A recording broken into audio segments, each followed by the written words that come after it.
Mm-hmm.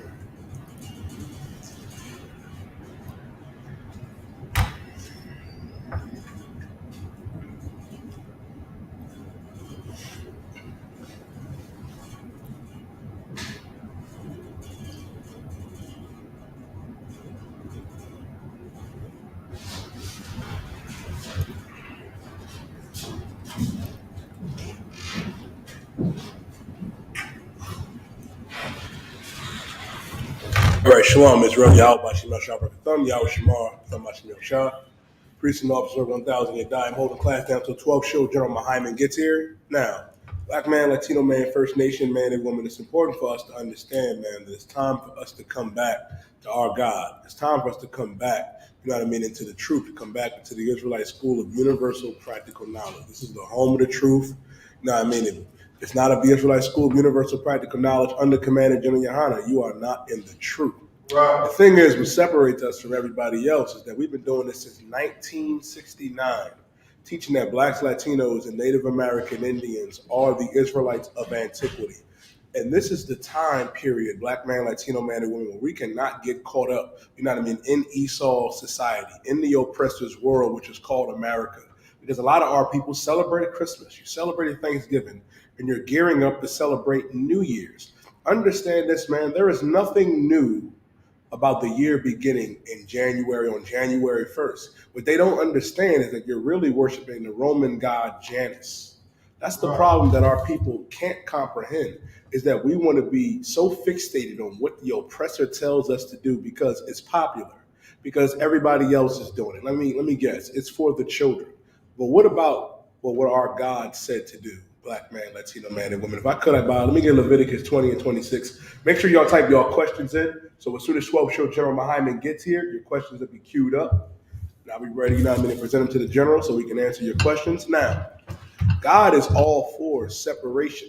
I had a silly Christian tell me, well, you know, God loves everybody. He wants everybody to be together. And I'm just like, is that what they're teaching in church? Besides all of the molestation, besides of all of the robbery, I'm not going to let go of the fact that they've made over $800 billion and haven't done a damn thing for our people, black man, Latino man, and woman. We've been lied to and robbed by the Christian church and the oppressor for far too long. God said that we should be separate unto him. And I'm going to show you that in the Bible. First, let me get Leviticus 20 and 26. Oh God. This is the book of Leviticus, chapter 20, verse 26. And ye shall be holy unto me. Now, if I can just strip the Christianity off your mind real quick. Holy, when you think about it, right? When the Lord said, you shall be holy unto me. Holy is not your pastor with the white robe and gown on. Your grandmama and auntie with the crazy, silly, feathered hat on in church. They're not holy. Holy, when you look it up, means to be separate.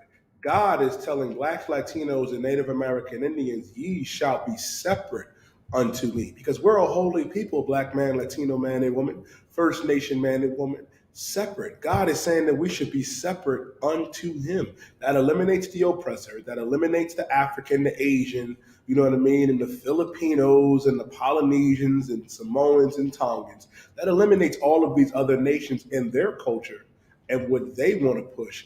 Our God is telling the Israelites of antiquity, who are blacks, Latinos, and Native American Indians, because we're in the book of Leviticus. And I mean, who wrote the book of Leviticus? Moses. And Moses got this from the Most High. The Lord is saying, ye shall be holy unto me, meaning ye shall be separate. Read on. For I, the Lord, am holy. Wait a minute. For I, the Lord, am holy, meaning God is separate. God is separate, black man, Latino man, First Nation man and woman. And I know it's taboo. A lot of our people are hearing this for the first time because the Bible has been collecting dust, you know what I mean, on your shelf, on your desk, you know what I mean, on that dresser.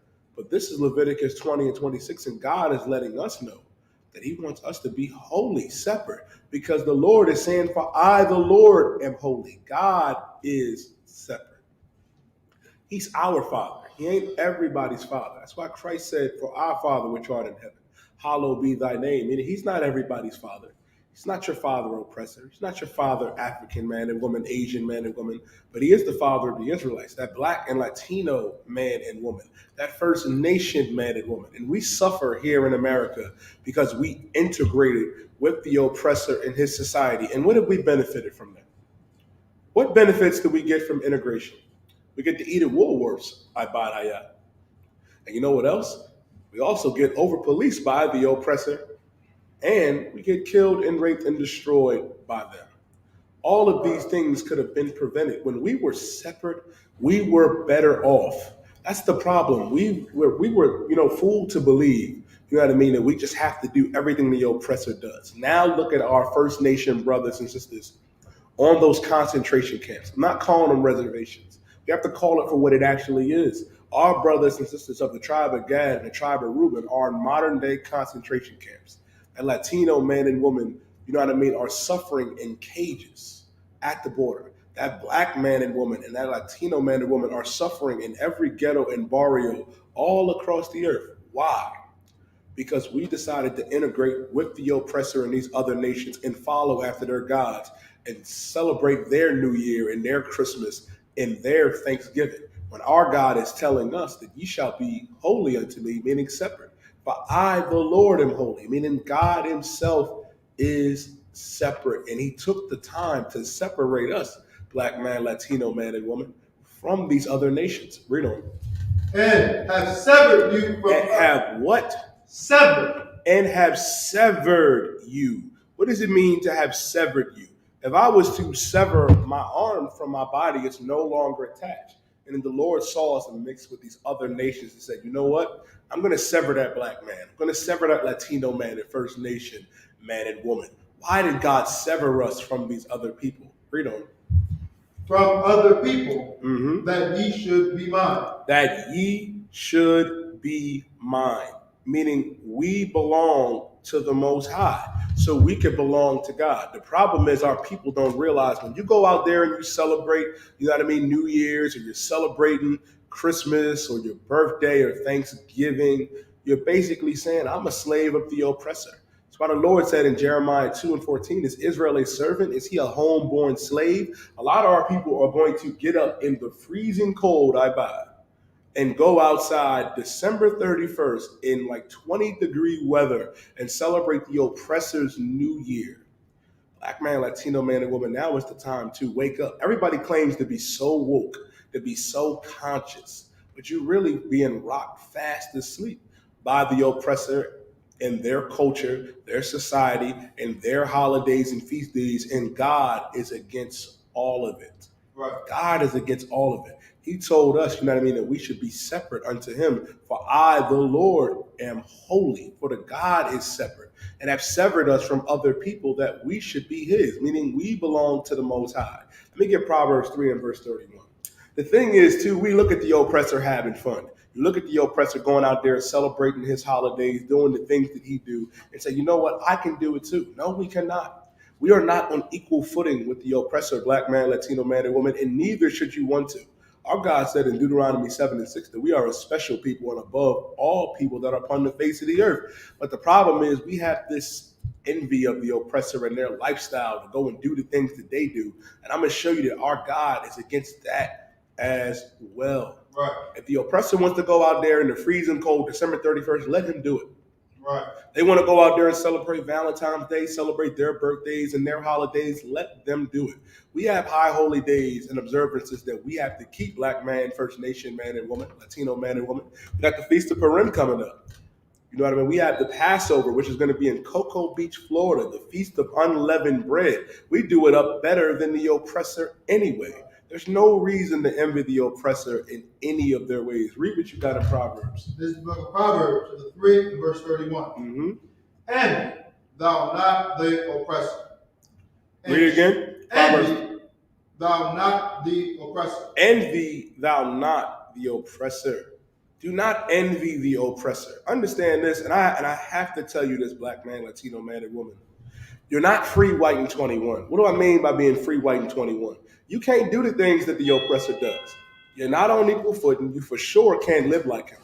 The Lord is saying, envy thou not the oppressor, meaning don't do the things that he do. Don't look at his lifestyle and say, I have to do it, because that's what happened. Why do you think you're a homosexual? The oppressor is the biggest homosexual on the earth. He's the biggest mobster, the biggest gangster, the biggest drug addict and drug dealer. That's why our God said, envy thou not the oppressor, meaning don't envy Bill, don't envy Bob, don't envy Fred. Don't look at the things that they do and say, damn, I got to get down like this too. No, because these are the ways of deaf black man, Latino man, and woman, following after these people. Why do you think homosexuality became as big as it is now? Because the same oppressor that ruled in Rome, that ruled in Greece, they're ruling today, and they're the biggest homosexuals on the planet. Why do you think drugs are rampant and normal in our culture and society? Because the oppressor normalized it. He brought it into our neighborhoods in the late 70s and early 80s and destroyed us, black man, Latino man, and woman. We cannot live like him. That's why it's very foolish to think that, you know what I mean, some brother is just going to become some Italian mafioso because John Gotti was, or because, what's another, or Rizzo, whatever one of them Italian names. You're not going to become some big Italian shlum. You're not going to become some big Italian mafioso black man, Latino man. I hate to break your heart. You're not. Don't envy the oppressor. Don't envy him. Don't look at what he has and say, I have to live like that. Because that way of thinking is going to destroy us. That's why we make the worst drug dealers. That's why we make, you know what I mean, the worst, you know what I mean, sexual deviants. Not saying all, when I say the worst sexual deviants, why do you think our sisters, you know what I mean, our brothers, you know what I mean, it's so disgraceful to see it? Because our God said that there shall not be a whore of the daughters of Israel, nor a sodomite of the sons of Israel. We cannot live that lifestyle, man. Let them other nations do it. Don't envy them in what they do. Read on. Okay. And choose none of his ways. And choose none of their ways. Meaning, don't choose any of their ways. Don't do nothing like the oppressor. That's the problem. Our people feel some type of validation if the oppressor acknowledges you. And that's sad. Why not want to be acknowledged by our power, by our God? Don't you understand, black man, Latino man, and woman, that we are suffering here in America? Those same oppressors, man, that murdered our people, man, that murdered Sandra Bland, that murdered Breonna Taylor, that murdered George Floyd, you know what I mean? And all of our brothers and sisters, man, that die at the hands of the oppressor in these other nations. You know what they're getting ready to do? They're getting ready to go celebrate New Year's. Right. They celebrated Christmas. They celebrated Thanksgiving. And what are we going to do? We're going to still follow behind them and still do the things that they do while they continue to torture us and rape us and kill us in cold blood, black man, Latino man, and woman. Now is the time to stop. Now is the time to truly wake up, black man, Latino man, and woman. Because if you don't, we're going to continue to be destroyed out here. The problem is we don't even understand, you know what I mean, that our identity has been right here in the Bible the entire time. Our entire identity is right here. You walking around thinking that you're so-called African American. You walking around thinking that you're so-called Mexican or you're so-called, you know what I mean, Puerto Rican or Cuban, when in reality, we are the Israelites of antiquity. We are God's chosen people. And that's why our God said in Amos, let me Amos 5 and 21. Let me get that bubble for sure. Let's understand this. Alawapanya, Barak, Yahweh Ba'ashem Yahushua Barakatah. Get it on.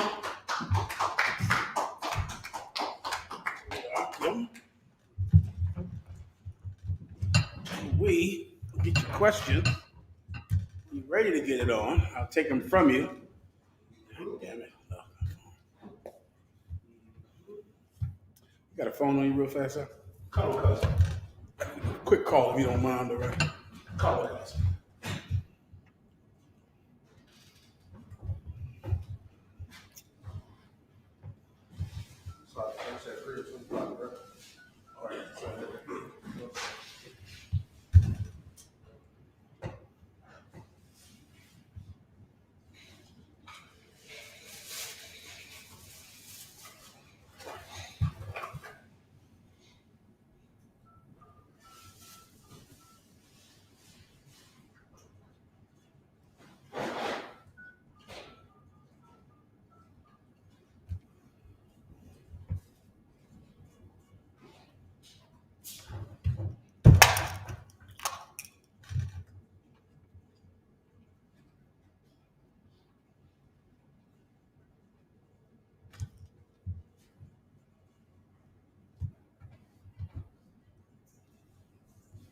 Whenever you have questions, you just let me know, all right?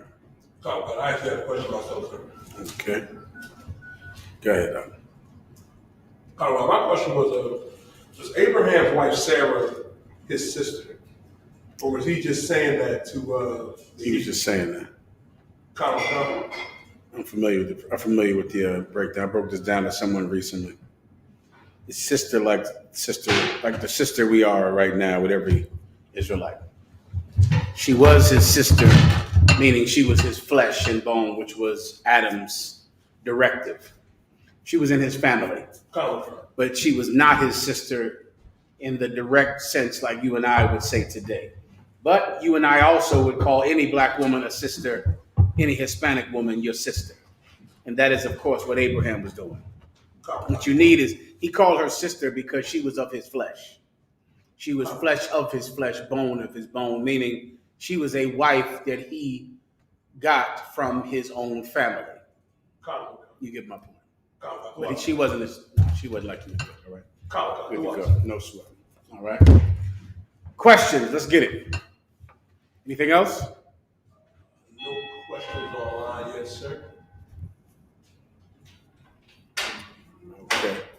I can wrap up what we did last week, I think on Thursday, or I could wait till Thursday to do it. Maybe I'll do it tonight about Christmas music. Christmas music, what's the holiday coming up? The other one. New Year's Eve music, and how all of that is a curse unto God's people. It is the exact same thing that Baal was asked to do by the other nations who were our enemies and who were afraid that we would overtake them. They went to a man and asked him to curse us, to go on a mountaintop and to speak words that would make us no longer a threat to our adversaries. And that's what Christmas music is. That's what preaching is. That's what New Year's Eve music is. It takes a people who otherwise would be angry because of the condition that they've been forced to live. They would be outraged by the condition that oppression has given them. But instead, we're all full of holiday cheer and the Christmas spirit and New Year's Eve nostalgia. And of course, the Sunday morning sermon that pacifies and destroys the soul. That is exactly what was going on with Baal. In what book is it in? Exodus? I could be wrong. Numbers, Salakia. When a man was asked to do the same thing. Look up the word promote. It's in that chapter. The king of Moab went to him and asked him, listen, I need you to curse these children of Israel because they're great in number and they will lick up the ground from all around us like cattle do grass. They're too many for us to handle. So we need you to curse them with your words, which is what a magic spell is, man. All your life, you thought a magic spell was some spooky language that somehow, fine warrior, somehow made you a slave. And a magic spell is absolutely a spooky language that makes you a slave, except it's a language that you are very familiar with. It's Christmas caroling. Christmas carols put a spell on you. A spell goes on you when you hear Christmas carols, when you hear sad songs, when you hear songs about nostalgia, that feeling that you feel is a spell. It's witchcraft, no different than drug dealing. It's the exact same thing according to God and science. All right, you have what I asked for? Definition of promote, sir? No, I need it in the Bible in Numbers. Okay.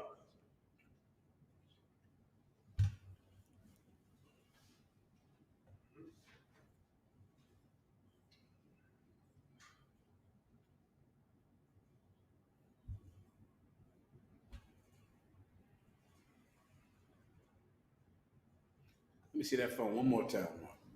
I'm trying to grab my phone, unless you need it for this. Oh, all right, go ahead.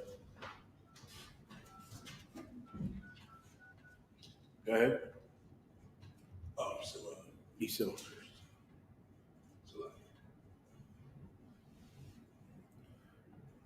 hey, Shalom, can you hear me?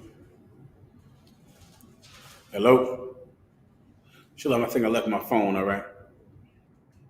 All right, throughout. All right, Shalom. You go on. I mean, sir, it was a violin, correct, sir? Yeah, what I pronounce it? No. Malam. That's what I think I remember, but that's what we're talking about. The same person. It's in Numbers, the 32nd chapter, right? Once again, Akim, if you have any questions, you let me know, all right? I'll just wrap up a few last precepts from last Thursday's mandatory class, all right? Is there a so-called holiday coming up or something? When is that New Year's Eve? When is that?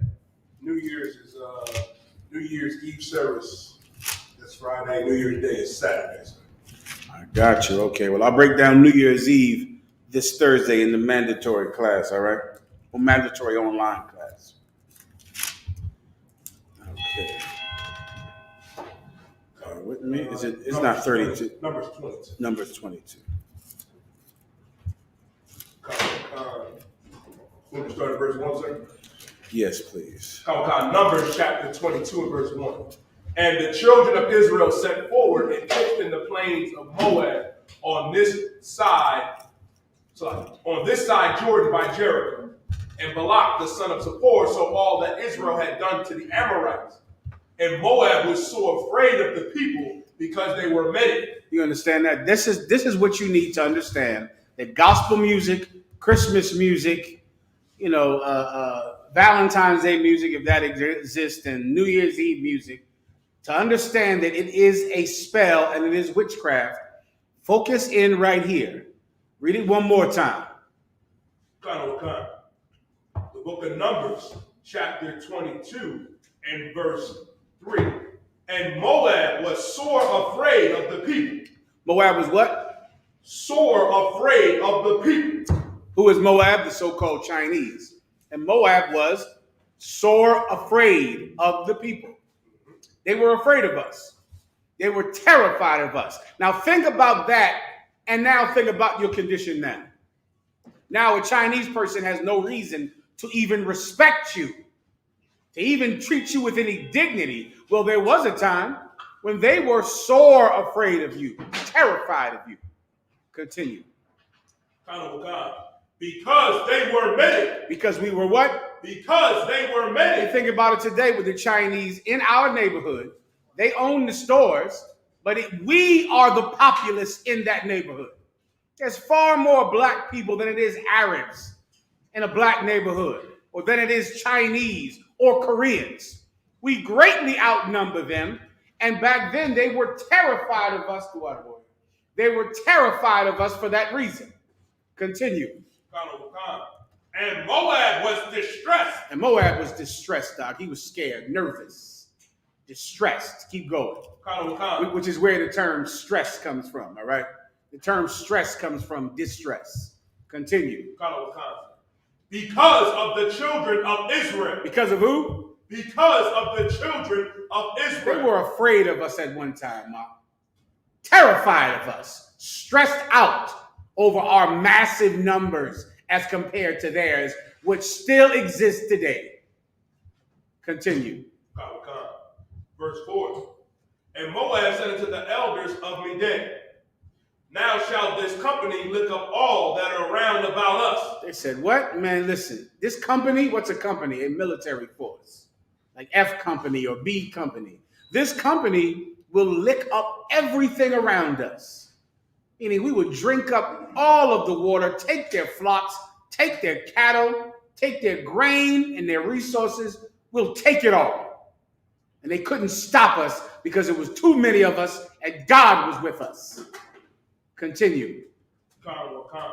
As the ox licketh up the grass of the field. Like imagine a herd of ox coming on your field. Once they've left, there is no more grass. They'll eat every blade of grass and then they'll move on. And that's what they thought we would do. We would take everything they have and then move on. Continue. And Balak, the son of Zippor, was king of the Moabites at the time. Now this is the king of the Moabites, the king of China, like the emperor of China. Continue. Verse 5. He sent messengers, therefore, unto Baalim, the son of Beor, to Pekah, which is by the river of the land of the children of his people, to call him, saying, behold, there is a people come out of Egypt. So this was another heathen, but this heathen was famous. This heathen had a skill. This was a skillful heathen. He was like, think of someone back in the day that, think of Benny Hinn. Benny Hinn is another skillful heathen. Or some type of singer, those original singers of those Christmas songs like Bing Crosby. You don't know who in the hell he is, but man, he is the one, and he still has the highest selling Christmas song today, right now. Bing Crosby. Alexa, she's gone already. Alexa, who has the highest selling Christmas song today? Here's something I found on the web. According to Israelite.com, All I Want for Christmas Is You by Mariah Carey is the highest selling Christmas song of all time. Yikes. That's powerful then. Yikes. Did she beat Bing Crosby? Mariah Carey. There are people who are skilled at manipulating you. And that's what witchcraft is. If you want to understand witchcraft, just understand this up. Christ said, what profit a man to gain the whole world and lose his soul? Taking control over you is the result of witchcraft. When you no longer decide what you do, your addiction decides. That's witchcraft. Drug addiction is witchcraft. Someone creates something in a pot or in a laboratory, they give it to you, and once you take it, you become their slave. Well, there are church musicians who are witches. You understand? Those are choir boys sitting in church out playing that piano. Them choir directors, whoo, they're witches out. They are straight up and down, and this is not an exaggeration. This is not hyperbole. I'm telling you, in the Bible, that's what a witch is. This cat was a witch, meaning they went to him because they knew he could take people who were dangerous, say something to them, and make them not a threat. That's your preacher. That's Kirk Franklin. Kirk Franklin is a witch, a biblical witch, not a witch from the movies, a witch from the Bible. Because what is this man being asked to do? We're terrifying, we're scary, he's worried about us. He goes and finds somebody to talk to us, to say something to us, to sing to us, and now we're no longer a threat anymore. Kirk Franklin is a witch. What's that other one? Who's another witch, famous witch? Go ahead. T.D. Jakes. What's the one with the wig? That one that made a billionaire, even made $1 billion because he dressed up like everybody's grandmama. What's his name? Tyler Perry. That is witchcraft, brother. That is straight up and down. That is what this man was asked to do. To go to this people, dangerous.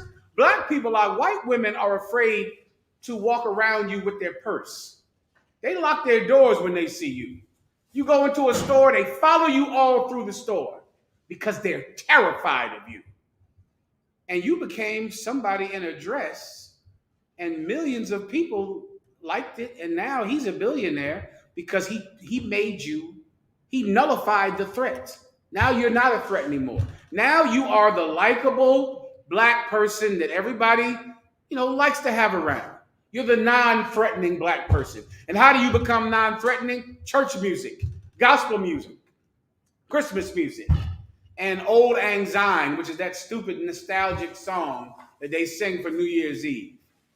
Well, this cat was one of them, right? He was one of them. Keep going.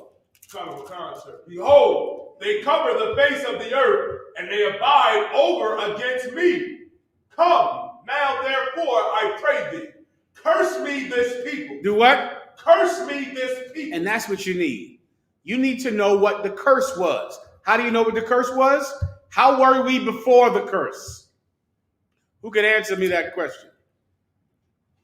What were we doing before he was told to curse us? What condition were we in before the curse? That's all I need. And then you'll understand what the curse is. Go back to the top. It's right in front of you. It's difficult to understand because of movies. It's hard to understand what real evil is because of movies. But I'm describing to you real evil. A lot of you are afraid of aliens and ghosts and becoming zombies, or you're afraid of needles. You're afraid of going to the goddamn doctor. I'm telling you what real evil is, and it's right here in front of you. Now we know he just said curse this people. We just heard that, right? So we know whatever he's going to do is a curse, right? We know about generational curses and having curses in your family and having a curse put on you. You know about that. Well, what is the curse? Let's see how we were before the curse. Please read. You want to go back to how we were and why he went to hire this man? Sir. First is the book of Numbers, chapter 22, and verse 2. And Balak the son of Zippor saw all that Israel had done to the Amorites. He saw that what? He saw all that Israel had done to the Amorites. And what did the Israelites do to the Amorites? Do you know a few Bible stories? We spoiled them, I can kill them. We went to the Amorites, which were another heathen race, and we wiped them the hell out. No more Amorites. That's that. Right. Well, this Chinese king saw what we did to the Amorites, how we wiped them out and destroyed them. Continue. Verse 3. And Moab was sore afraid of the people because they were many. No, Moab was what? Moab was sore afraid of the people. What was Moab? Moab was sore afraid of the people. So if Moab was sore afraid of us, what would the curse do? It's right in front of you. Just stop watching Walking Dead. If Moab was afraid of us, and because he was afraid of us, he wanted someone to curse us, what was the curse designed to do? Young man, you're right, but bring me right home. Manipulate us into being what? He's afraid of us, so he wants someone to curse us so we can be. He's afraid of us, so he needs someone to curse us so we can be. One more. Is he afraid of our order? Is he afraid because we're disorderly? He's afraid of us. So he needs someone to make us less threatening. Right? That's it, less threatening. So for instance, there's a man that walks into the store, and when white people see you, they're afraid of you. Now describe him. Describe the person that walks into a store and everybody goes, whoa, who the hell is this guy? Call the police. Tell me about him. Probably black. Go ahead. Probably black hoodie on, mask on his face. Well, usually, or he has braids and boots and beards, and he's rocking a UPK cover, and he looks like a killer. And they call the cops immediately when you walk into the bar. All right, because just so you know, they call the cops on us on a constant basis. Do you understand? Right? But who would they not call the cops? Who would walk in the store and they would go, hey, glad to see you? Who would they love to come in to their establishment? Same young man. The white man. Well, but remember, you're black. He's afraid of this people. But I need this people to be cursed so that I'm not afraid of them, so that they're non-threatening. Go ahead.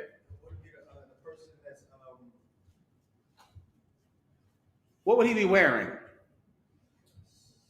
Say it. Suit and a tie. His face, shave, hair, nice cut every week, every 2 weeks, right? Shoes, pointy, hard ones, right? How would he talk? He would talk very polite. He would talk like you would imagine white people talking, right? In your mind, because of course, white people don't talk like that. White people are rude, right? What place makes you like that? What place makes you put a suit on you, tells you have to shave your hair and keep your face shaven and wear pointy shoes and talk in a very non-threatening way? There's a place that does that to you. What place is that? Come on. Circus. Say again? Circus. The circus tells you to wear a suit and a tie and shave your beard? Okay, so what place tells you to wear a suit and a tie, shave your beard, say again? Slavery does it, but there's a place that tells you to dress the way you would dress on your slavery. Young man, give him a hand. So the Christian church takes you and makes you non-threatening. And being non-threatening is a curse. It's here, right here in front of you. Listen, if you can get something else out of it, bring it on. I'm reading it. Read it one more time. Where I was, go back to 5. Where you were.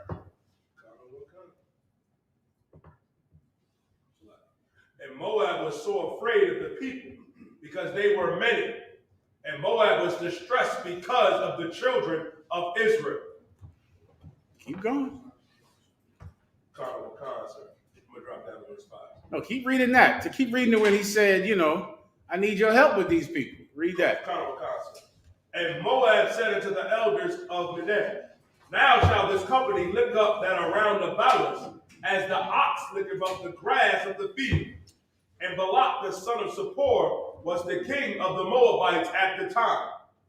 He sent messengers therefore unto Balaam, the son of Beor, to Pethah, which is by the river of the land of the children of his people, to call them, saying, behold, there is a people come out from Egypt.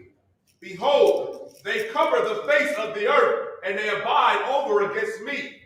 Come now, therefore, I pray thee, curse me this people, for they are too mighty for me. So what would the curse do? Make them less mighty. No, they are too mighty for him, so I need you to curse them because it's too many of them for me to do what? Two. Almost gave you the answer. Because it's so many of them, I can't do what? Young man. Say again?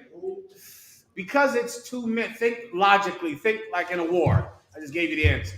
If it's too many of them, I can't do what? I can't defeat them. It's 10 of me, 2,000 of them. So usually, if it was, if they were a threat to me, what would I do? If they were a threat to me, what would I do if I'm China and someone is a threat to me on my border? What do I do? Just think simple. China has a 1,000 people at their border. What does China do? Kill them. What would Russia do? If there was 1,000 people at the border of Russia, what would Russia do?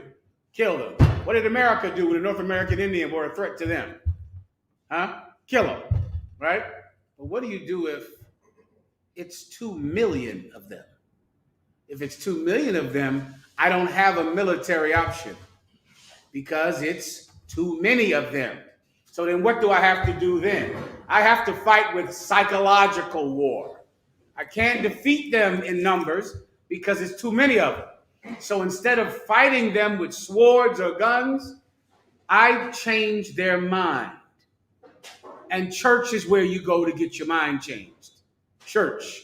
And music. Music changes your mind. It changes your mood. And so now to get in the Christmas spirit, you put on the Christmas songs.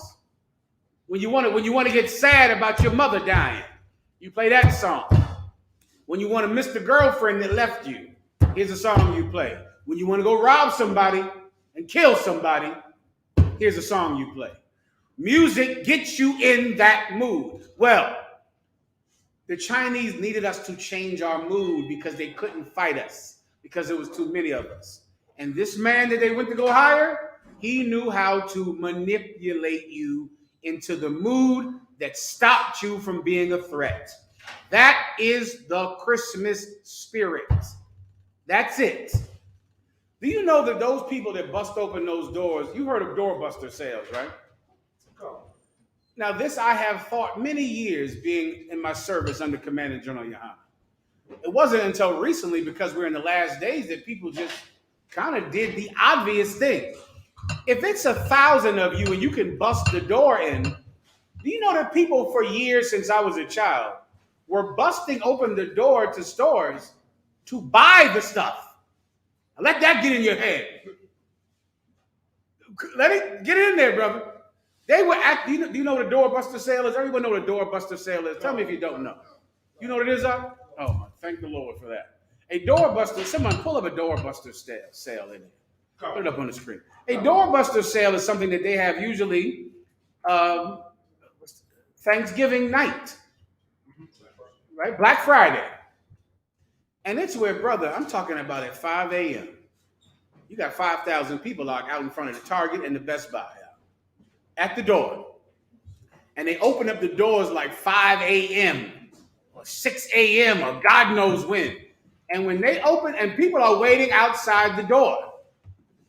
And when they open that door, you got to move out of the way because 5,000 people rush into that store, snatch up all of the gifts, and then guess what they do with them? Go to the register and pay for them. That's what they do.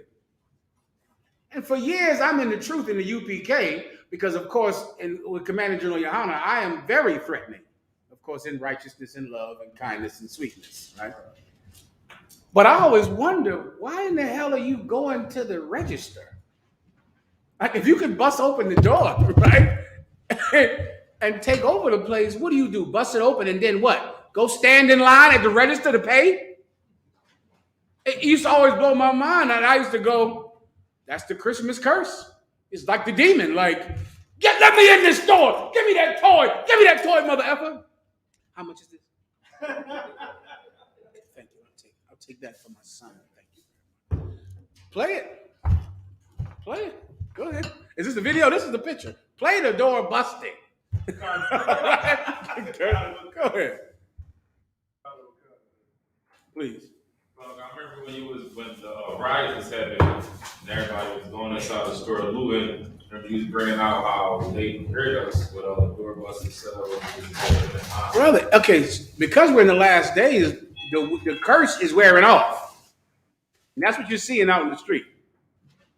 The curse is wearing off. And people are just waking up like, we're poor and suffering. If we're going to bust open the store, let's just take everything and bust out the store. Since we bust the hell in there anyway. Why don't we just bust in this Gucci store and bust the hell out? And they're just realizing that, why am I listening to you? And it's sad for our brothers and sisters because it will not end their captivity, but the curse is wearing off that makes them passive.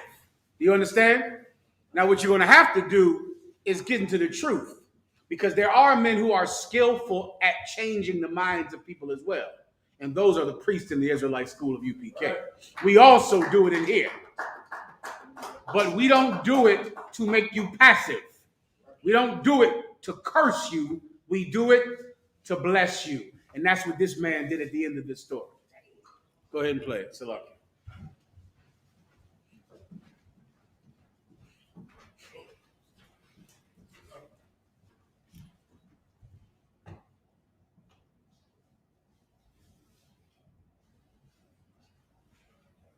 That's the workers. This is a good. That's the workers. They're waiting. They're getting. They can't. They're waiting. They hold back until it's 7 p.m. And then papaya. Do you see that, brother? Oh, jeez. Do you know what happens at the end of this hour? They all stand at the line in the register and buy those things. And this has been. Look at this. Look at this. Listen to this. At the end, this has been going on. I don't know how old is this, since I was a teenager. Since I was a teenager, they've been doing this. And they fight and punch each other in the mouth. They beat up the people to get the Tickle Me Elmo toy or whatever the hot toy is. They punch you in the face.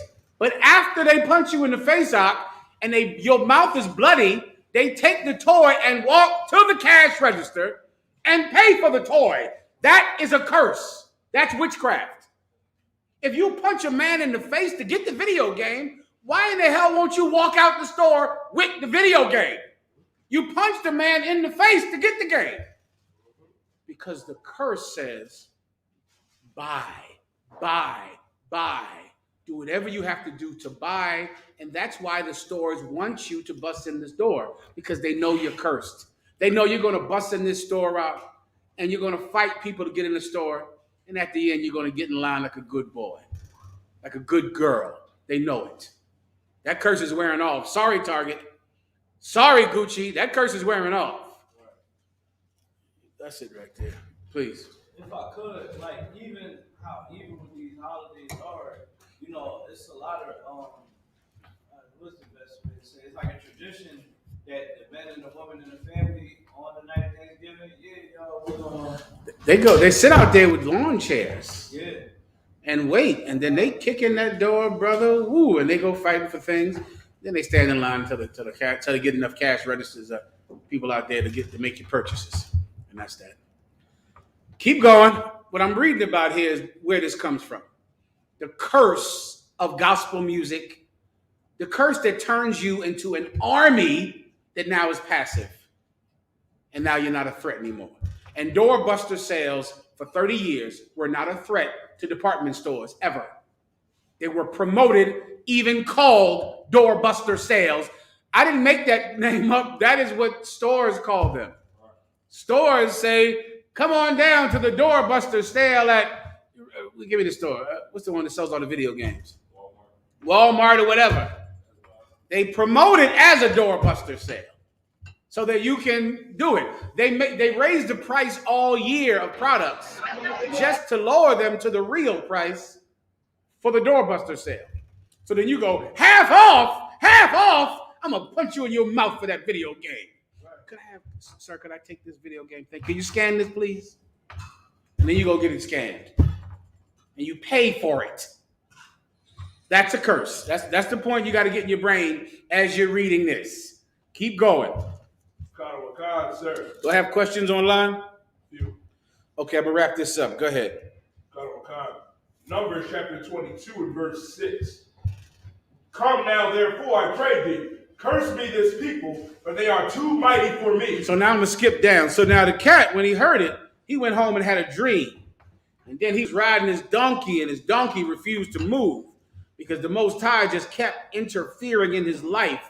And he began to realize that God did not want him to curse this people, similar to Pontius Pilate's wife when they were about to kill Christ, and she had a terrible dream and told her husband, clear your blood from the blood of clear yourself from the blood of this man, because she had a dream that they should not kill this man.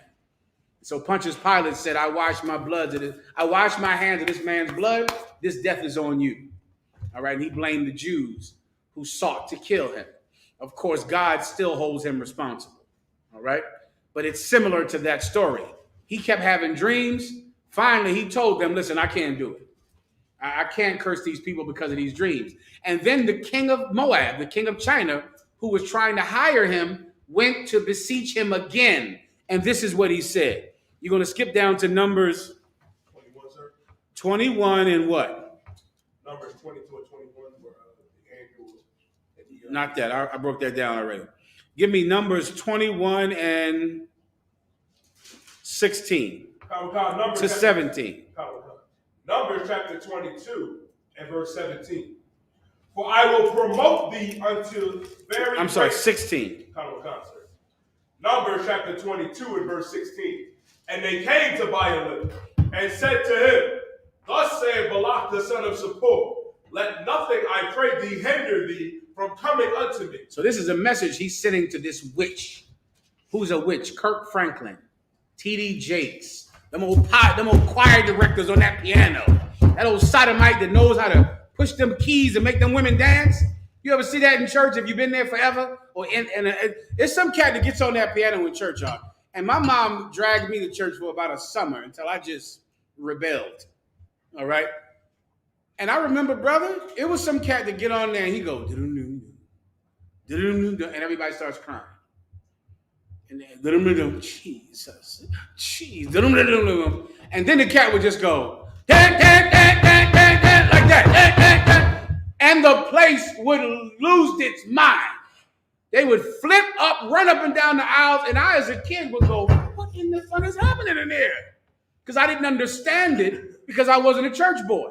Now, if you've been there, if your mom dragged you there, if you went there in sincerity, then you know that cat gets up on that piano walk and does what you do what he tells you. And nobody says, get the Holy Ghost. But he tells you to. He tells you to get it. Everybody gets the Holy Ghost. And I used to wonder, well, is this real? Because it seems like, you get it when he plays that. It doesn't seem like it just comes upon you. It seems like you're getting it because of he's a witch. And let me tell you something else, and this, don't never forget this. People are not faking in church. That's a myth. They feel that. Do you understand?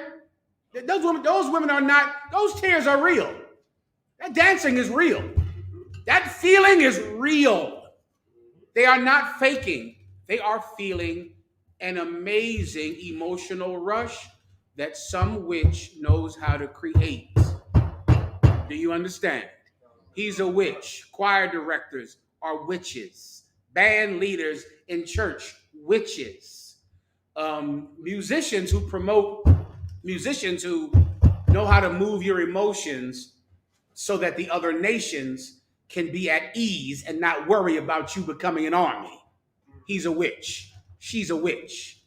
That's real witchcraft, not what's on TV. That's fake, and that means nothing. Real witchcraft is done in church and with Christmas music. Continue. Verse 17. For I will promote thee unto a very great honor. Oh, he will do what?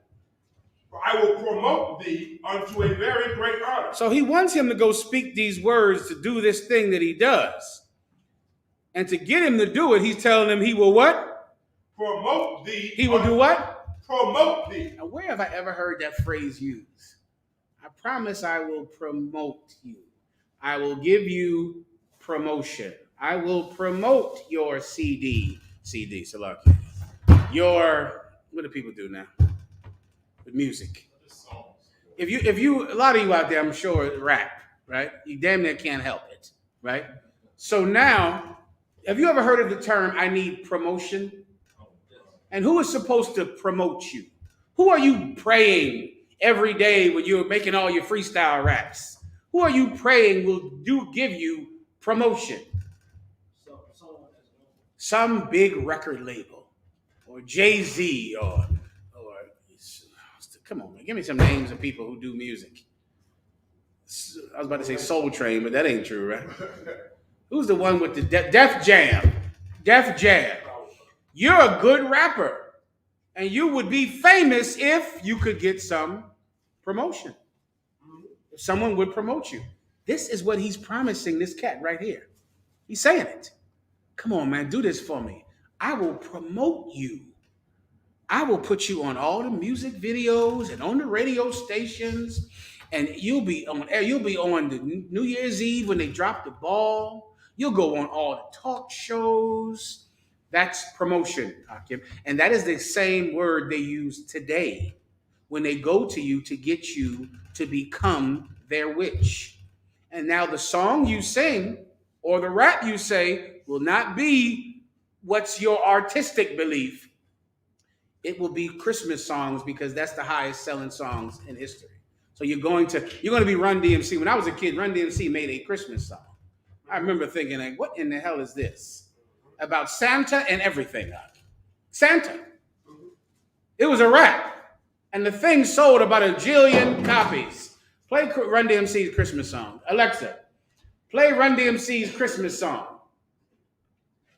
Victor Imbers and Run DMC from iHeartRadio. You can always ask. Alexa, stop. Alexa, play Alexa, stop. Play Run DMC, It's Christmas Time. Alexa, play Run DMC Christmas music. Run DMC from iHeartRadio. That ain't. Alexa, stop. I don't know what the hell the name of the thing was, but brother, it was like, it's Santa Claus coming down the chimney. It was ridiculous. It was like Santa Claus. Everybody listened to it. It was amazing, and everybody loved it, and everybody went shopping. Go ahead, up. Christmas in Hollis. Alexa, play It's Christmas in Hollis, Queens. Playing specific songs is only available with Amazon Music. Come on, that's the problem. We got to step Alexa up. You got the cheap one. Alexa, stop. You got to spend some money on that, Alexa. Huh? Play it on your phone. It's the point. Take my word for it. It's insane and ridiculous. Alexa, stop. It's ridiculous. And everybody has some stupid Christmas song. Do you think that that's what they wanted to play? You think that's what's in their heart as rappers? Christmas songs? Or some singer? Or do you think that's what they really, those people that sing those church songs in church are, They cannot stand that mess. They hate it, but it's what everybody wants to hear. And they want to get promoted, and they want to be rich, and they want money. I'll show you what they want. Read what the Chinese offered this man again. For I will promote thee unto very great honor. Oh, you're going to be famous. I'm going to make you famous. I will promote you. You're going to be Jay-Z. Just sing about America. Do a tour that's called the America Tour. What's that thing Jay-Z has? Made in America Tour. Because Jay-Z is a real patriot selling drugs in Brooklyn. I didn't know Jay-Z was so patriotic. Did he go to the Iraq War or something? Is he a veteran? Because before you know it, Jay-Z became super patriotic with that stupid flag on that hat. When did he get so patriotic? I thought he sold drugs in Brooklyn. Is drug dealing patriotic? When did drug dealing become, like you're an American hero now? He meets with Obama. He's friends with Obama. His symbol is a flag on a hat. And he has the Made in America tour. He took this deal that man did not take. Jay-Z gets promoted on high. Everybody loves him because he is a witch. He makes you love America. Now you got gangsters wearing a flag on their hat. A gangster? You got a flag on your goddamn hat. You kill people and shoot people and sell drugs. So even you love America? He's a witch and you're his addict. And it's not just, Alexa, stop. And it's not, my apology, please, go ahead. Listen to this. This is a rap song.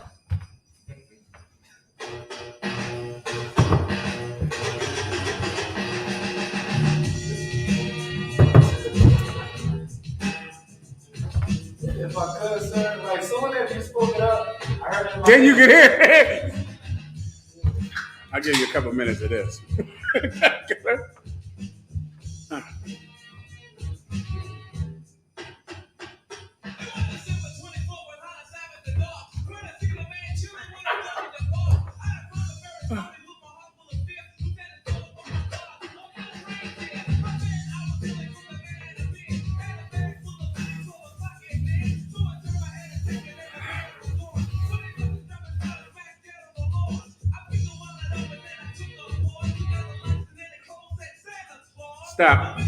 Stop, Alexa.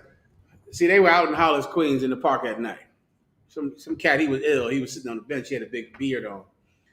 And they thought he had a dog, but it wasn't a dog. It was reindeer. And then when they pulled his wallet out, the guy smacked his wallet down on the ground because he's a gangster.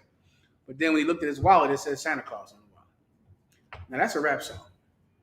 Okay, hold on one second. You got to take this, officer. That's a rap song. That's like, gangster music, hip hop. That's what it is. That is the deal that this man in the Bible refused to take. To use his gift that he has to move you and to change your mind, to make you think what your enemy needs you to think, to turn you into someone who is not threatening. So now instead of being a rapper who is scary and gangster, I guess you believe in Santa Claus as a grown-ass man. You believe in Santa Claus. Keep going. Numbers 22:17. For I will promote thee unto very great honor, and I will do whatsoever thou sayest unto me. Go ahead. I will promote thee unto very great honor, and I will do whatsoever thou sayest unto me. Listen, man, if you do this for me, if you use your craft, use your skill to make these people not a threat anymore, I will give you whatever you want. That's like a contract. You getting offered a contract, and it's like, man, whatever you want, I'll give you anything. And that's why Jay-Z did that garbage too with the NFL when he came against Colin Kaepernick. Mm-hmm. Colin Kaepernick is trying to do the least a brother in the world can do, which is at least not stand up for the damn national anthem. And Jay-Z, of course, came right against him and sided with the NFL with a flag on his goddamn hat. This is why. Because he's able to get anything he wants. Now, it's not just him. It's tons of, the reason y'all own those pills is because of rappers, too. That's why you love weed and Snoop Dogg with that smoking weed. Have you ever wondered why Snoop Dogg is talking about drugs? And Snoop Dogg is like, he is beloved. He is on everything, loved by everything and everyone, and he promotes drug addiction and smoking weed, which was illegal for the last 25 years, as he was talking about it. And yet, that did not change how people love him. It's why people love him. Because Snoop Dogg, it works for someone who wants you to be a stoner instead of a warrior. And there are so many people like this. Who Cheech and Chong was who they used to get the Hispanics back in the 70s. Cheech and Chong. To turn the Hispanics, who everyone was terrified of, into being just, come on, man, let's get high, man. And now no one is afraid of them anymore. That's witchcraft. Continue. Give it to you again, boy. Here you go. Continue. For I will promote thee unto very great honor, and I will do whatsoever thou sayest unto me. Come therefore, I pray thee, curse me this people. Curse me this people. That's all I need you to do. Do it. I'm afraid of them. Make them think a thing that will make me not afraid of them. And that's the Christmas spirit. When you're wrapped up in that depression and that sadness, and in that, filth that is the nostalgia of Christmas, everyone knows that all you want to do is get your daughter some gifts. And that's all you're ever going to think about. You just want to get your baby some gifts. That's all you care about. You don't care about anything else. And now you're not threatening anymore. Continue. Oh, God. Verse 18. And Balaam answered and said unto the Now listen carefully. Keep going. God. And Balaam answered and said unto the servants of Balak, if Balak would give me his house full of silver and gold. If that Chinese king would give me his house full of silver and gold, meaning he would just fill his house up full of silver and gold. Go ahead. I cannot go beyond the word of the Lord my God. That's what Jay-Z should have said. That's what Snoop Dogg should have said. That's what Kirk Franklin should have said. That's what that sodomite, what's his name with the wig again? Tyler Perry, that's what he should have said. And I can all but guarantee it was some white man that said, yeah, do that thing you do with that Medea. Yeah, that's funny. That's the one. Yeah. The other stuff is all right. But that one with the wig, that's the one. You really like it? Oh, I'm telling you, that one. We'll give you a contract if you keep doing that thing with the wig. That's the funny one. That's the one we like. And there's some white man that tells Snoop Dogg, yeah, come on, talk about weed. Everybody likes to smoke weed. Oh, yeah, talk about those ecstasy pills. Come on, put more of that in your music. That's what we really love. And then they do it. Not this cat. You can fill a house up full of silver and gold. I cannot do something against the Lord, my God. I can't. Everybody understands. All right? So you want to take, so now when you hear a Christmas song and you feel that feeling, especially sisters, someone is always manipulating you with those, I'm so miserable, my man is not with me mess. That's constant. Those songs, I don't know how you don't kill yourself every day if you're a damn woman, because someone is always trying to get you to cut yourself all the time with those stupid songs constantly that make your world about a man. When your world does not have to be about a man. Your world can be about being virtuous. Your world can be about what you can do with your hands and your mind, not your tail. But because of music and movies, your entire life is boys, sex with boys. How to get boys to like me. How to get boys to look at me. How to get boys to look at me more than they look at that bitch over there. Matter of fact, I hate that bitch over there because boys look at her. And I can't stand her because boys look at her and boys should be looking at me. And meanwhile, you're dumb as a goddamn rock. You should stop listening to those things if you can't handle it without being controlled by them. Everyone understands, all right? Come on, up front. I had a question. Yesterday, over the weekend, a lot of fake Israelites was upset that we said that we are the home of the truth Right. on Clubhouse. Gotcha. And, one scripture that they kept pulling was Isaiah chapter 52:8. Okay. Where it says that for the watchmen, they shall see eye to eye. I just wanted to get a breakdown because I know. Say it one more time. Watchmen. Right. Isaiah chapter 52 and verse 8. They show what? See eye to eye. And their point is?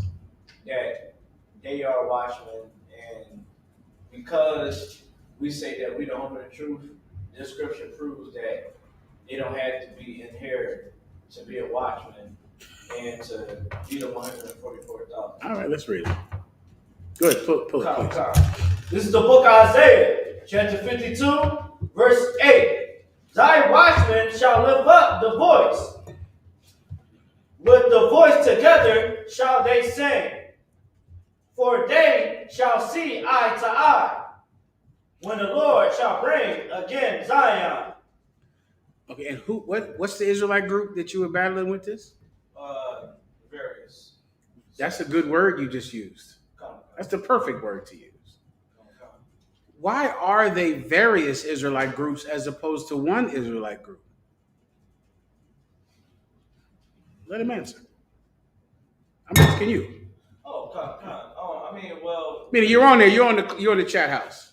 And you're battling this group and that group and this group and that group and that group, right? Which is why you said various groups. So why are there various groups as opposed to one group on chat house battling you? Ego, sir. No, young man. Follow the laws. What law? Go ahead. The brotherhood law, or I mean, this one will say he is following the brotherhood law, but the other one might say he's not.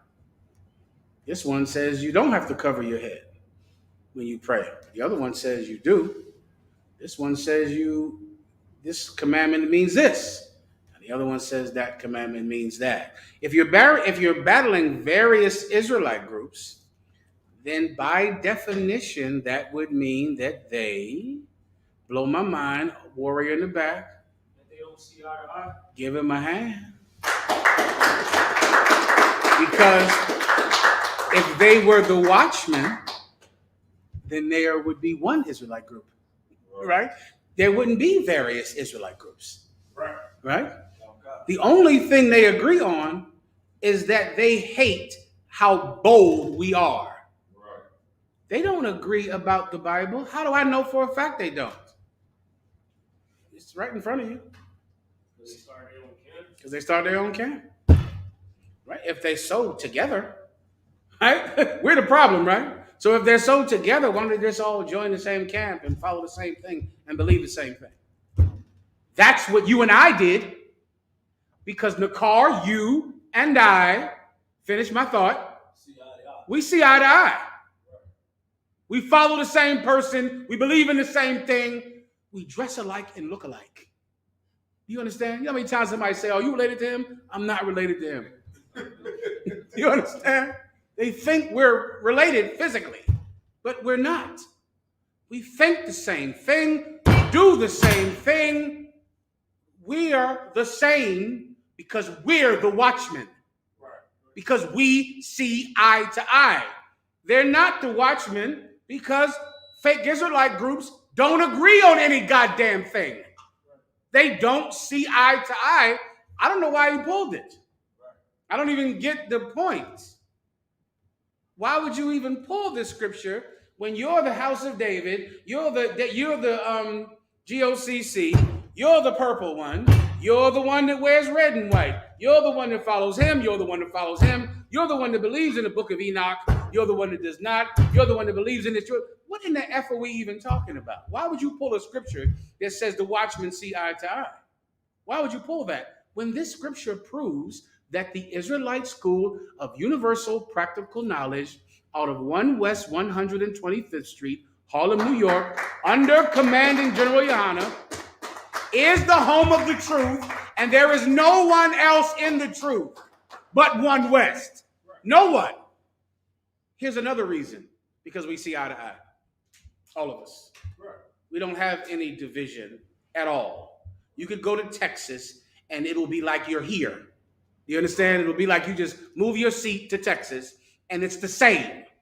It's all the same. You go to Canada, the same. Brazil, Trinidad, the same. There is no variation, no difference at all. We see eye to eye. I pray you understand. All right, anything else? Next. Go. Brother said, Salaki, I don't want. Can you break down Ecclesiastes chapter 31 and verse 29 to 30? Solid. Next.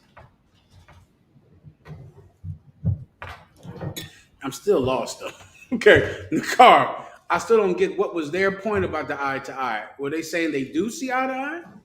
It was saying, Salaki, sir. So what they were saying was that pretty much, yeah, we don't see eye to eye right now. Who? Well, us and them. We don't. The I.S.U.P.K. don't. Okay, but that scripture is saying the watchmen are going to see eye to eye. That's what it said. So let me get you. Were you there as well? You died. Go ahead. They're basically saying, in the end, brothers, you know what I mean, are going to see eye to eye in the end. What's the end? What does that mean? And is that in there? Did I miss the end in there? Well, they referring, Salaki, sir. They're referring to in the end of this verse. It Go says, ahead. "When the Lord shall bring again Zion." So meaning what does bring again Zion mean? Now ask each one of those groups, they'll all give you a different answer. You get my point? That's the problem. Bring again Zion. Ask all of them what in the hell does bring again Zion mean? And you'll get 5 different answers. So they're saying that this is what I'm going to assume that they're saying. Is that I guess when Christ returns, we're going to all see eye to eye? No, yes. Yeah, everybody will. Who else will see eye to eye after Christ is back? White people, Chinese people, Africans. Every knee shall bend, every tongue shall confess. So there won't be anything that disagrees with Christ when he gets back. What in the hell are we even talking about? Do you understand? I don't know what's going on in the chat house, but just keep it far from me. And today something happened online. I stopped counting at 500. I have 500 friend requests on Facebook. I do not accept friend requests if you're not in the UPK.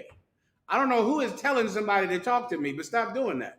Because I do not talk to people who are not in the school. Am I making myself clear? That is Yediah's problem. And the car and Malak and all y'all, that's y'all problem. You talk to them. I cannot relate to them. I don't understand them. And I'm not a nice person. And that's my problem. I got to work more on myself. But I'm not a nice person now. So I don't want to ruin somebody when they're young in the truth. Those brothers just might be young and simple and stupid. They don't know no better. But please don't send me a friend request unless some captain has approved you to be in the school. All right. With that said, let's move on. Go ahead. Go. Let's see me one more time, please, Warren. Go ahead. Brother wanted to break down Ecclesiastes chapter 31 and verse 29 to 30, sir. Ecclesiastes chapter 31 and verse 29. But wine drunken with excess maketh bitterness of the mind, with brawling and quarreling. Someone does not understand that? Clearly. Yeah, I see they don't. That is the drunkard scripture, or one of them. If that, you want me to just break it down for you? Is that what you need, or something else? Is it a specific part, or just verse 30, sir. Okay? Did you read 30 yet? Sir. Go ahead. Drunkenness increaseth the rage of a fool till he offend. Yeah. It Go ahead. diminisheth strength and maketh wounds. Yeah. Okay. Some people are under some misconception because the Israelite school of UPK drinks that we believe in alcoholism, and we do not, Ak. You better do everything in moderation, Ak. You better not eat food, even clean food, until your high blood pressure is 1,000 and you're laying dead somewhere. You better not do that, Ak. You better not do anything so much that is pleasurable that it causes you to be hurt. And that can happen with sex, with clean food, with alcohol. Right. Okay, you're going to have to do everything in moderation. That's in the Bible. Right. Well, alcohol is just one thing. If something feels good, you better be careful about it when you're doing it. Right. Okay, a lot of you get on those pain pills because you got shot or you got an injury or something like that, and you're allowed to take pain medication. It's the right thing to do if you're in pain. But you better watch your body for the day that you don't really need it. Because there will come a time when you don't really need that pain medication and you will continue to take it. You better stop it a little early rather than stop it a little late. Do you understand? And that's true with everything. And so it goes with alcohol. I'll break it down for you now. Go ahead. But wine drunken with excess maketh bitterness of the mind. That's what it does. There's a thing called wet brain. Find me the technical name for wet brain disorder. Some of you brothers out there who came in the world and you're drunk. A lot of you don't know that you're drunks because your brain doesn't work well anymore. And so even trying to understand alcoholism and trying to understand classes and what someone is saying to you, you really don't get it.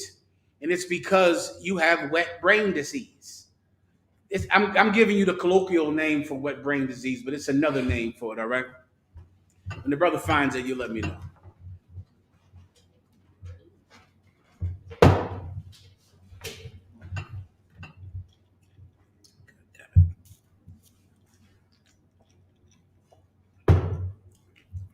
Need some help? No.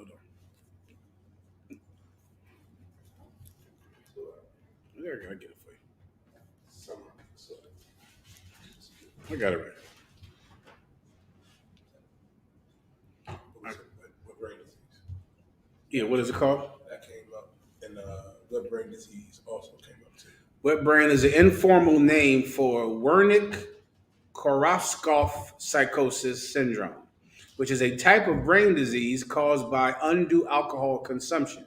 This syndrome, wet brain, is hazardous when caused by excessive alcohol consumption, right? And it's wet brain because it's kind of like your thoughts are wet. It's like your brain is like slow, it's sluggish. And so as you're trying to understand and trying to think and trying to communicate, everything is slower, even if you're not currently drunk. In essence, to make it simpler, because you drink so much, you're in essence always a little drunk all the time. Because you might, if I asked you, did you drink today? You'll say, no, I didn't drink today. But you had half a bottle last night. So in essence, you're still drunk. Always. Even if you haven't drank anything today, you're still drunk. You're constantly drunk. And before you know it, your brain just begins to slow and get sluggish, which is why it's called wet brain disease. Here's the good news. The good news is it's reversible. If you would stop drinking, you would gain control of your brain. Your brain would heal. But the problem with it is drinking feels good. And there's a kind of person that just can't do anything that feels good. You just have an addictive personality. That's another slang term for another disorder where you don't have the discipline to feel good. If you feel good, then you just do it too much. You're like a damn child. A child that likes the taste of something and then they demand it forever. What you want to do, if you want mastery, if you want to perfect something, then you must be moderate in all things. Give me that precept quickly. I believe I broke this down. I think everybody understands the rest of it, right? And, I'm sorry, get to the fighting part. You read it. Someone else get me if you want to obtain masteries. You must be moderate in all things. Keep going where you were. You're down. Excess maketh bitterness of the mind with brawling 1 second. and quarreling. Please, bro. With what? With brawling and quarreling. And that's you drunk, muscled fighters. A lot of you brothers are like that with your wife. You get drunk and now it's time to show her who's boss because you're drunk. And she's the boss because you're a drunk. How in the hell, who would let you be in charge when you're drunk? She rightfully should make the decisions because you're a stinking drunk. She should decide who drives or how the bills get paid. Who in the hell can depend on you? What are we going to do? Live under a bridge? because your wife is a woman, so she should obey you. So when you drink up every penny in the house, what does she have to obey and live outside for you? No, not if she gets my counsel. She will disobey you with my order to disobey you. Do you understand? She's going to disobey you, and she won't have a choice. Why? Because I don't want my brother to live outside. And I know if you are in charge of the money, you will drink it away because you're a stinking drunk. You had your hand up over here? 1 Corinthians chapter 9. Hold that for 1 second for the end. So you want to fight your woman because you're drunk. You want to fight other brothers. A lot of you are like that too. Well, you want to now fight all the brothers. All the brothers in the school, you got to fight. And stop feeling so sorry for yourself when you're drunk. Oh my God. Now you want to fight now because I didn't grow up with my father. My father wasn't around. Well, I grew up in the foster care. I went through this. Shut the F up. Who in the hell cares? We not hugging you, brother. We hug plenty around here. If you still in need of hugs, then you need something more than a hug, and that we can't give you. So stop feeling sorry for yourself. That's why you're drinking too much. Because you and your daddy and your mama and your blah, blah, blah, you went to jail. You killed a couple of niggas. Who hasn't? Get over it. Wake up, stop, and thank the Lord that you were given a chance to start over instead of constantly thinking about the past. I bet I know what kind of music you listen to. Can I say one more thing about the sad music some of y'all brothers listen to? Lord knows I love you. I'm not surprised you all don't kill yourself with that music y'all listen to. Okay, it's like, I miss my brother. It's like I hear it. I go, what is this? My brother never met. My brother left me. My brother got shot when I was 12. My mother wasn't there.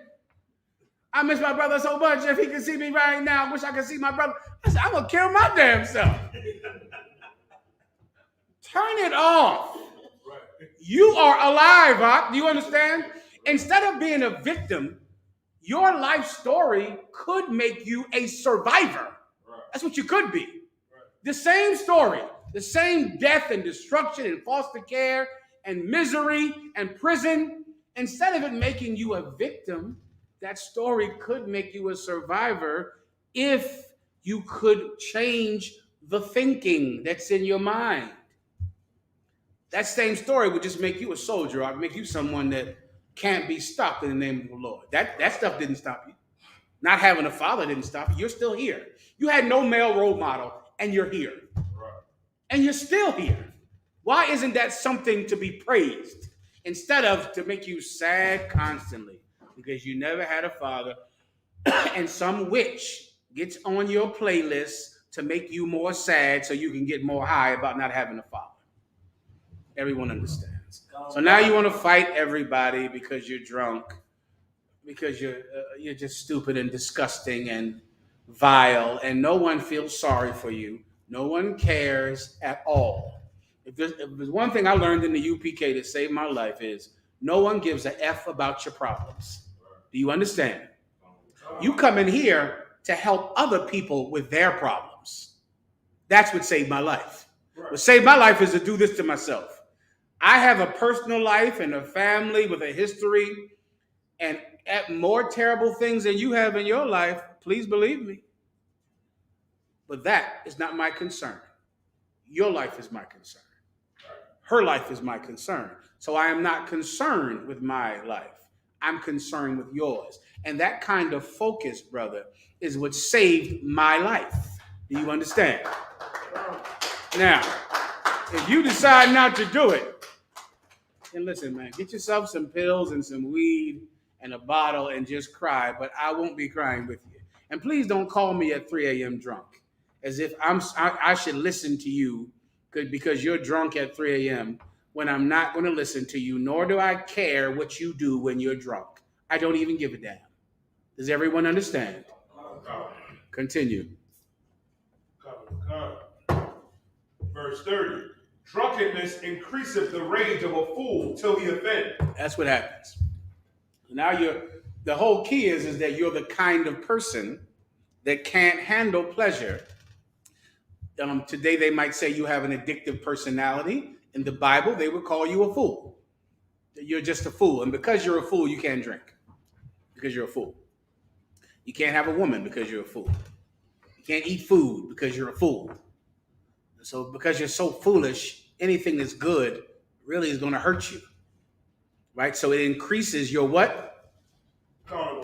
Increases the rage of a fool. So now you're angry all the time. And if you need some keys, sometimes I say the word alcoholism or alcoholic, and that scares you because it's kind of a white word. Let me make it simpler for you. If you're the type of cat that people say, you know how he gets when he's drinking, you're an alcoholic. No, just tell yourself that. Or she been drinking, you know how she is. She's an alcoholic. If what's wrong with him? He been drinking again, they're an alcoholic. Right? We use different terms for alcoholism in the Black and Hispanic world, but it's the same. It means the same thing.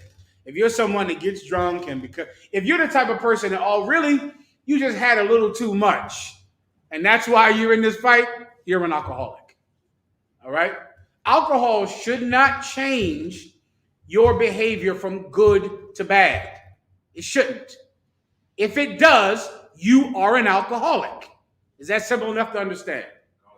If there's a thing that you're doing simply because you're drunk, then you're an alcoholic. Because someone who is not an alcoholic, their behavior doesn't change. Like that's who they are is who they are. But your behavior changes when you're drinking. And most of you know it. You know, man, I was drinking. That's why I did that. I had too much. I had a few too many. You're an alcoholic. Come on. What another term that people use would be like when they say they get liquid courage. That's the same thing. Liquid courage is that as an alcoholic. If you get liquid courage, you're an alcoholic, right? You get drunk. Really, okay, some of you too, you get drunk because you think this is how you'll become your best self. Like the more I drink, now I'm ready. Now I can really go out there and not be scared every day. Because really, anytime you go to a bar, you're scared to death. You can't talk to a woman unless you're totally drunk.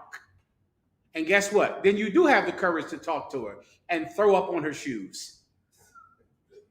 So what in the hell is the point? Keep going. Come. Till he offend, it diminishes strength and maketh wounds. It diminishes strength. You get my point? It doesn't make you stronger to drink. In your mind, you're really ready to fight. You're strong. It doesn't make you stronger. It diminishes your strength and it makes wounds. And then you wake up the next day, head all lumped up, drawers pissy, pants around your ankle. And if somebody asks you what happened, I had a little too much last night.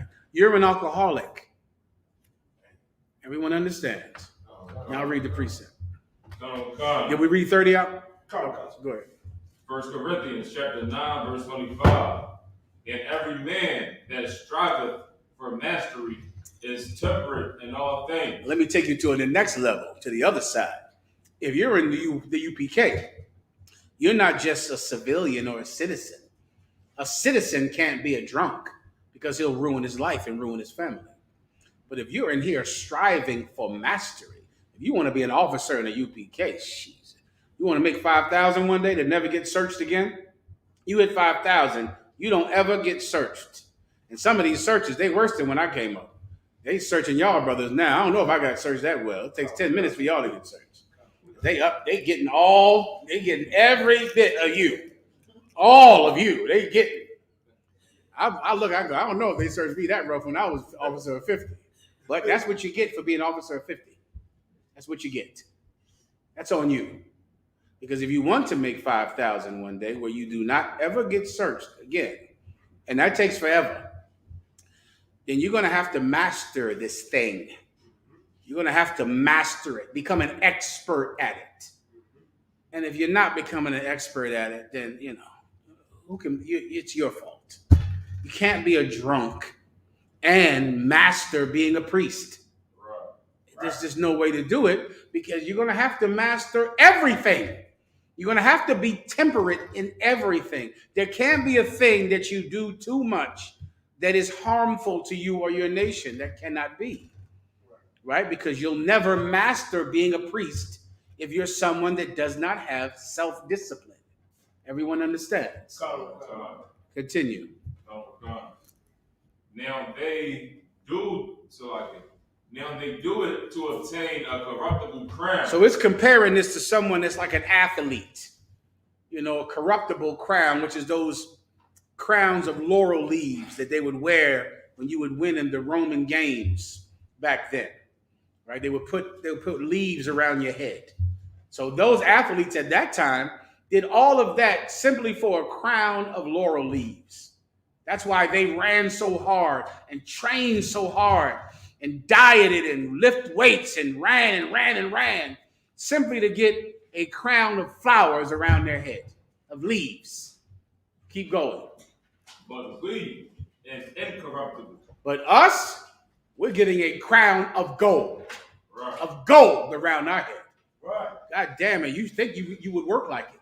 You think you would be willing to stop drinking at all. And I'm telling you, if you are an alcoholic, if you're someone that cannot control your drinking, let me tell you something that you don't want to hear, but I'm going to tell you as usual, you got to stop drinking completely. No liquor, none. If you're not an alcoholic, then yes, you can drink some. You're able to drink sometime. If you're not an alcoholic, then you're able to modify your drinking. But you're going to have to find out who you are. I'm speaking in general, of course. You are going to have to look at yourself and listen to your wife, who probably is the expert in you being a goddamn alcoholic, and your children, who is probably an expert, and the brothers around you, who more than likely know you more than you know yourself when it comes to this matter.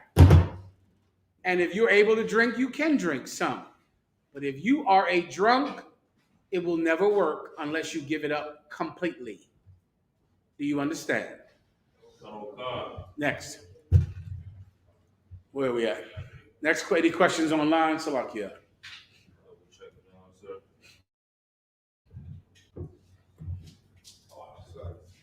Please. You were just saying, what the precept towards those said, thou shalt not serve two masters. Would that go with what you just said? Two masters, yes. Yes, two masters can go for many things, yes. You won't be able to do it. That's correct. Well done. Give him a hand.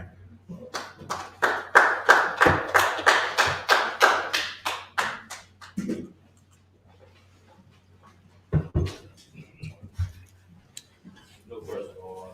Solid. All right, there was something else I had to bring out. I'll hit you up with one more.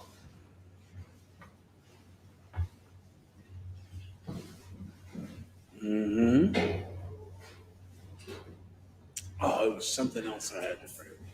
Oh my God, I can't stand when I forget. It was something I said. I need to go in here tonight and bring this out. Mm-mm. Mm-mm. Bear with me. See where we are. Numbers 22 and 17. Not there. I will skip down. I'm sorry. Go ahead. So, I know how, like, in most cases, when a woman is a single parent, she often have trouble trying to control the children. Right. What would be the cause of it? Is it just the lack of masculine presence in the house? Well, I mean, let's say you're married and you have a man. How easy are the children to control them? Well, it would still be a battle. Yeah, I mean, it's kind of a. You ever heard of the term? What's the word for it?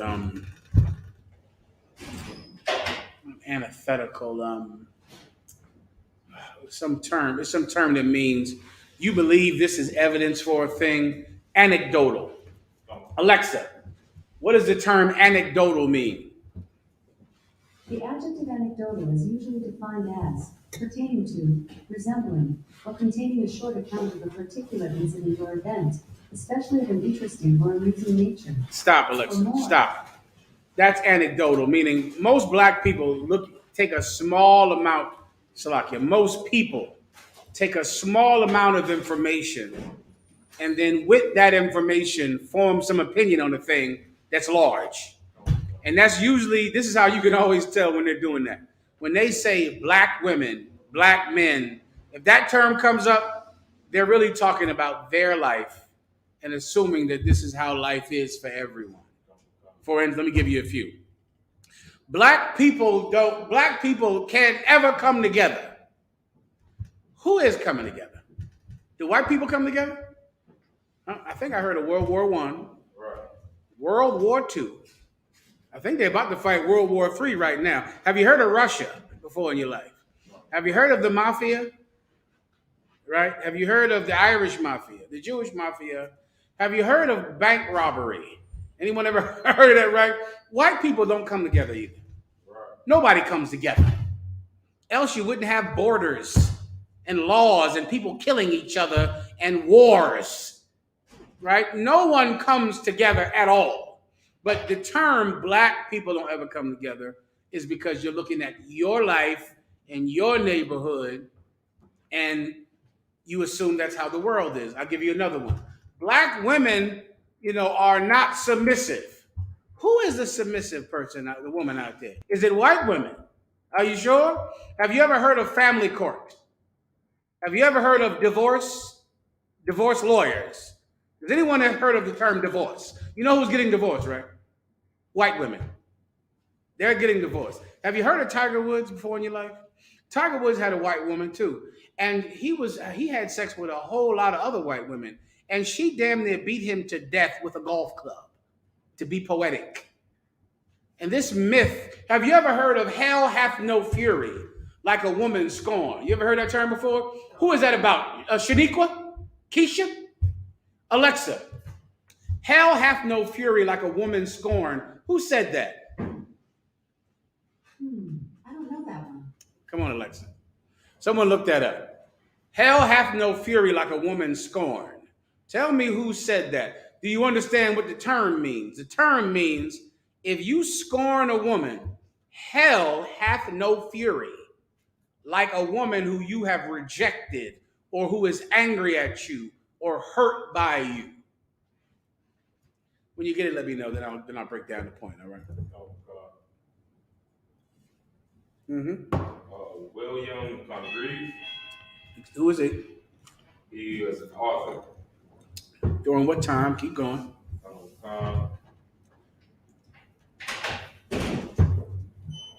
17th century. He's not a black person. All right. He said this statement about white women. Go ahead, sis. Paraphrasing. In the Bible, Solomon says that he finds like nothing worse than A woman.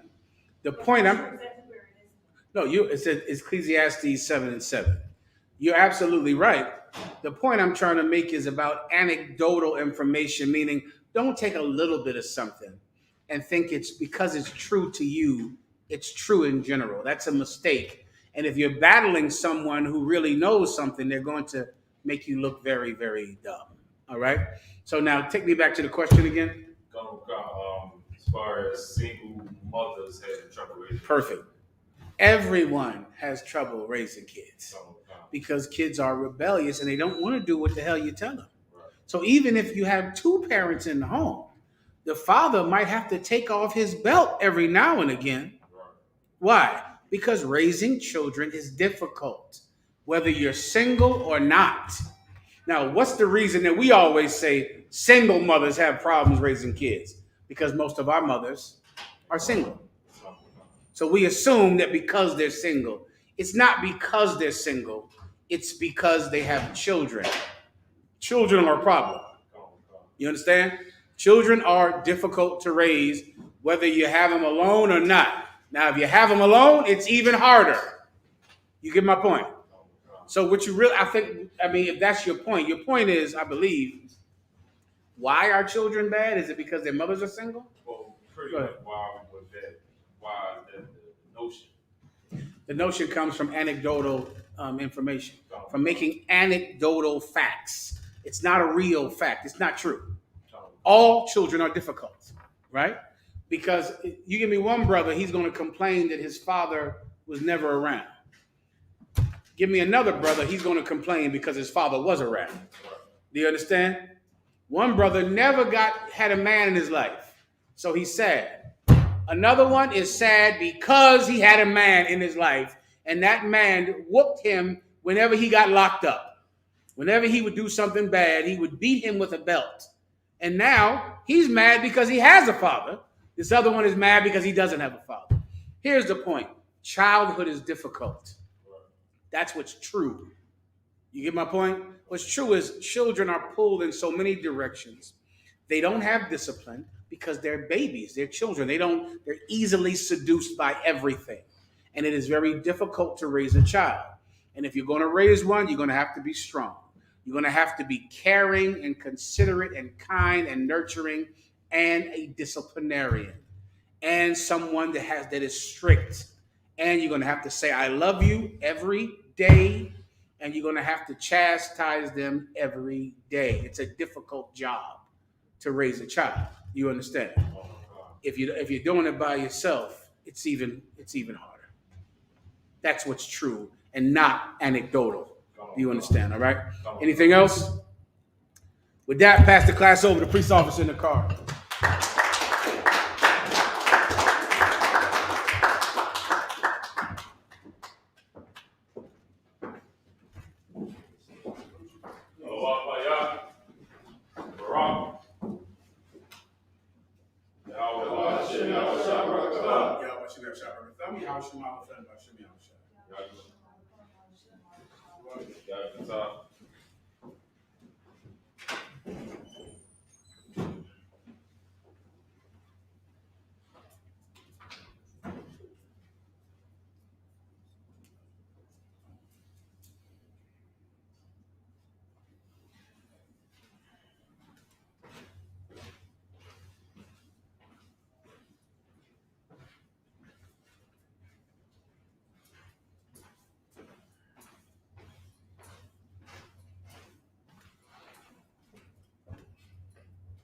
We are the I.S.U.P.K. I.S.U.P.K. security announcements. We are the I.S.U.P.K. started out of 1 West, 125th Street, Harlem, New York, under Commanding General YAHANNA. Rule for new brothers and sisters. When a new brother or sister come into the school, they are off limits for 6 months. They are to be saluted only. They are here to share themselves to the world. If they need transportation, the teacher will arrange it. After 6 months, if a brother or sister has an interest in a particular person, he or she must get permission from the head to speak to a brother or sister. There is another 6 months in which the brother and sister will court each other. After this 6-month period, the brother and sister will get permission from the head to marry. Tithes, which is a commandment, you're going to read about that in Numbers chapter 18, verse 21, and Malachi chapter 3, verses 8 through 10. Ma'ashara means 10th in Hebrew. 10% of every penny of any increase you give to the Lord or the Treasury Department. A priest fund is a free will offering for the priest. It's not mandatory whatsoever amount you would like. Upcoming holy convocation is the Feast of Purim. 14th day and the 15th day of the 12th month, which would be Monday, February 14th. So the Feast of Purim, February 14th and the 15th. Remind Akim and Agwakim to check the bulletin board in the front of the school. If any brother wants to be a trooper in the school, start wearing all black, boots, shirt, and pants, headband, and scarf. And with that being said, I majim, which means to stand. Mr. Brothers, want to get a brother's one courtesy salute. Men of Israel, Imam Shabbat, I majim, Barak. Yahweh Shem Yahshua. Y'all can hands down, sorry. Sisters, stand up. For the sisters, your Imam Shabbat is your right hand over your left, your head bowed and covered, your feet together at the heels, spread apart at a 45-degree angle. When we say Barak, you'll lift your head and smite the left side of your chest with your right fist. Men of Israel, we're going to get a sisters one courtesy salute. Aimad Shabbat, Aimad, Barak, Yahweh Shema, Thunba, Shah. Y'all give me time to put your hands down, class is missed. All brothers, campus.